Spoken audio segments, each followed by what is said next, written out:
Okay, this is Dave again. In this video, I'm going to show you how you can make a very quick and rather striking random collage of pictures. It's a common thing that's done, and it makes for a very nice presentation. So let's get started by, in this case, I'm going to make it a square, and we'll make the background kind of a lighter there, and we'll just pick one of the standards here. Let's take patches 4. That'll make a nice soft background. I don't want anything that's overwhelming, but yeah, there you see it's got a little bit of definition, but not a whole lot.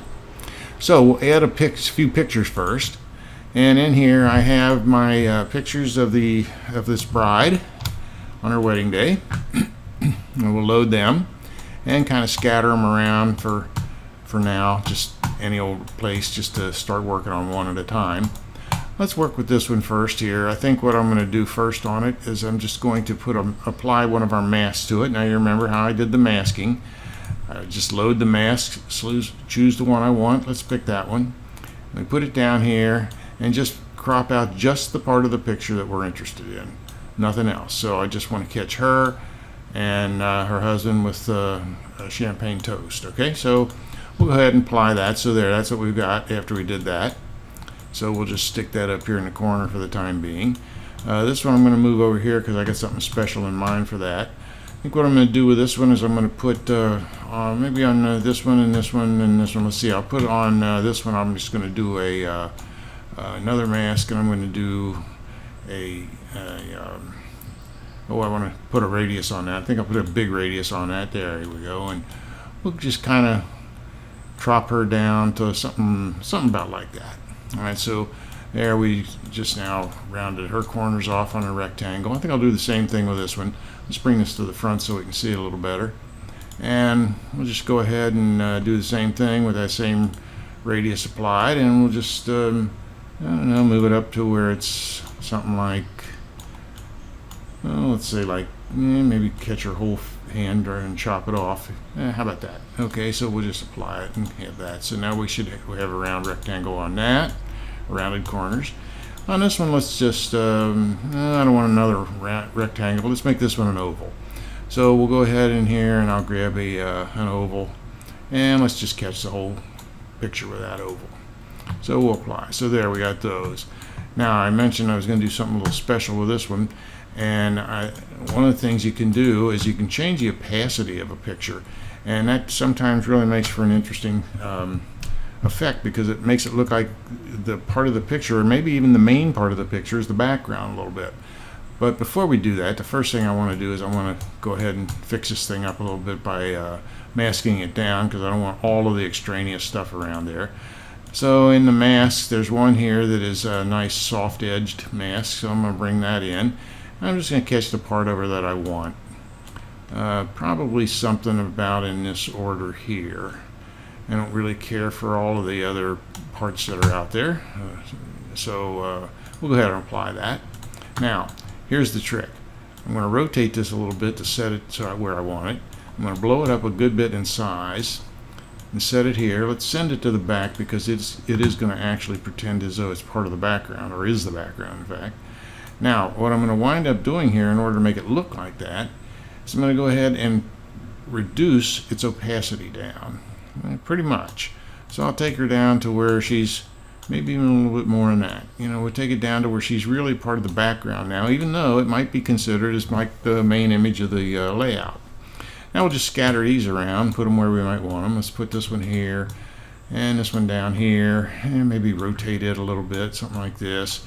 And we'll move this one over here, maybe grow it up in size a little bit. I think I'll grow this one up too. Bring it down, something maybe a little higher up there. You can do anything you want with these things, scatter them around. It's not a big thing. And you can rotate them if you want to or not.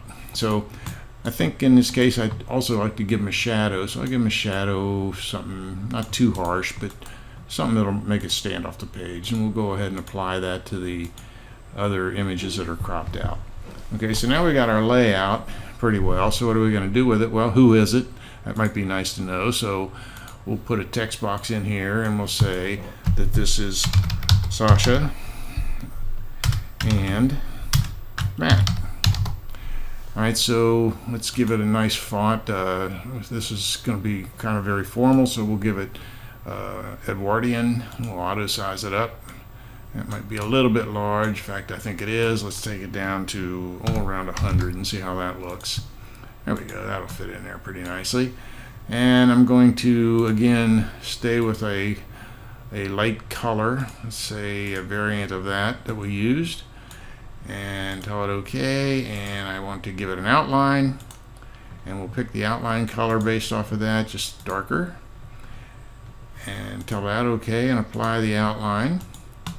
Alright, so now we've got the outline on the text. I think I also want to shadow it a little bit, just a little bit, just to make it pop. Alright, so there's the title. And now you might want to also say when it was. If you wanted to do that, we could add another text box here. And let's say it was July, I don't know, make up a date here, the 17th, 2017. How's that? And again, you know, what size should we make that? Well, it depends on how much room we got. So I think the first thing I'll do is I'll rotate it. And while it's selected, I'll go over here and tell it, hey, I want to set a rotation of 90 degrees counterclockwise. So that moves it over there.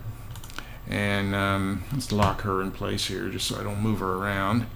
And we want to grow this up a bit because it's just doesn't quite do it now. There we go. We can set that there, and if we wanted, we can probably go in here and grab this color, go a little darker, and tell it OK. All right, so now there's a layout in a little, almost no time. It didn't take us. I think I might even make that a little bit more dark. Let's make it more toward the harsher brown here. There we go. And if I wanted, I could also put a border around this to set it off. Maybe use a, let's see how a medium would work. That would be pretty nice. And a color, let's use the same color we used for that text. Alright, so there, in just a couple of minutes, we put together a nice random collage that kind of captures the flavor of the entire wedding, or at least the reception of the wedding. And you can see how you could do this with any pictures that you had. You could make a real quick collage that tells a story. So until the next video, this one is finished. So I'll be seeing you later, and this is Dave. Bye-bye.